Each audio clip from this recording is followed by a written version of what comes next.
சண்டைக்குழி serial நாளைக்கான எபிசோட்கான ஒரு சூப்பரான ப்ரோமோ ரிவ்யூ பார்க்கலாம் வாங்க. நந்தினி விக்ரமோட சொத்து மொத்தத்தையும் அவங்க பேருக்கு மாற்றுறதுக்காக விக்ரம் கிட்ட ஏற்கனவே பிளாங்க் பேப்பரில் சைன் வாங்கி வச்சுருந்துருப்பாங்க. அந்த பேப்பர் எல்லாமே அட்வொகேட் கிட்ட கொடுக்குறாங்க.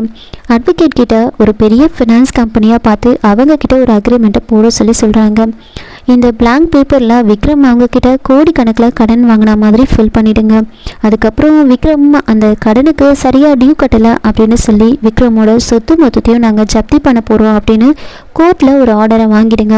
நீங்கள் ஜப்தி பண்ணதுக்கப்புறமா அந்த சொத்தெல்லாம் என்னோட பேருக்கு நான் மாற்றிடுவேன். அதுக்கப்புறம் அவங்களுக்கு உண்டான கமிஷனை நான் கொடுத்துட்றேன் அப்படின்னு பிளான் பண்ணியிருந்திருப்பாங்க.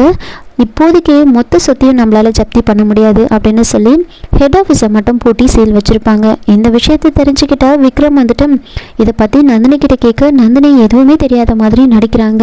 அப்போது விக்ரம் என்னோட ட்ரீட்மெண்ட்டை உடனே ஸ்டார்ட் பண்ணுங்க, எனக்கு பழசெல்லாம் ஞாபகம் வரணும் அப்படின்னு சொல்ல, அப்போ நந்தினி விக்ரம் உனக்கு வேணால் பழசெல்லாம் மறந்துருக்கலாம், உன்னோட பிஏக்கு எல்லாமே ஞாபகம் இருக்குல்ல அப்படின்னு சொல்லி திருப்பி விட, அப்போது விக்ரம் மகா கிட்ட இதை பற்றி கேட்குறாங்க. மகா எந்த பதிலும் சொல்லாமல் அமைதியாகவே இருக்காங்க.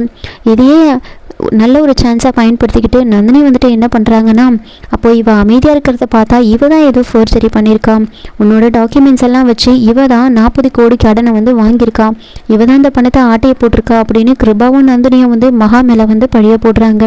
இதெல்லாம் பொறுத்துக்க முடியாத மகா கடைசியாக சொல்கிறாங்க, எனக்கு தெரிஞ்சு விக்ரம் நீங்கள் எந்த ஒரு கடனும் வாங்கலை, எனக்கு ஒரு 4 hours டைம் கொடுங்க, நீங்கள் எந்த கடனும் வாங்கலை அப்படின்னு நான் நிரூபிக்கிறேன், இதில் என்ன நடந்துச்சு அப்படின்னு நான் கண்டுபிடிச்சி சொல்கிறேன் அப்படின்னு சொல்ல விக்ரமும் அதுக்கு ஓகே சொல்கிறாங்க.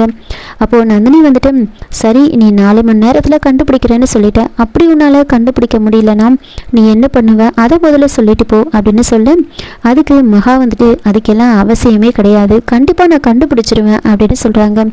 அதுக்கு நந்தினி உன்னோட நம்பிக்கையை நான் பாராட்டுறேன், அப்படி உன்னால் கண்டுபிடிக்க முடியலன்னா இந்த எல்லாத்துக்கும் காரணம் நீ தான் அப்படின்னு பழி மொத்தத்தையும் ஏற்றுக்கிட்டு இங்கேருந்து நீ போயிடணும் அப்படின்னு சொன்னதுமே மகா ஷாக் ஆகுறாங்க.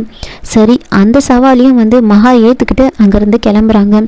அப்போது விக்கி என்ன மேடம் நீங்கள் ஒரு ஆவேசத்தில் அந்த மாதிரி சவாலுக்கு ஓகே சொல்லிட்டு வந்துட்டீங்க, நீங்கள் எப்படி 4 மணி நேரத்தில் இதெல்லாம் கண்டுபிடிக்க முடியும் அப்படின்னு சொல்ல, அதுக்கு மகா கண்டிப்பாக என்னால் முடியும், லாஸ்ட் இயர் அக்கௌண்ட்ஸ் எல்லாம் செக் பண்ணி பார்த்தா விக்ரம் கடன் வாங்கியிருக்காரா இல்லையா அப்படின்னு தெரிஞ்சிடும், விக்ரம் எந்த கடனும் வாங்கலாம் அப்படின்னு நான் கண்டிப்பாக நிரூபிப்பேன் அப்படின்னு ரொம்ப கான்ஃபிடென்ட்டாக சொல்கிறாங்க. இதோட இந்த ப்ரோமோ முடிச்சிருக்காங்க. என்னோட ரிவ்யூ பிடிச்சிருந்தா லைக் பண்ணுங்கள், மறக்காமல் சப்ஸ்கிரைப் பண்ணுங்கள். தேங்க்யூ.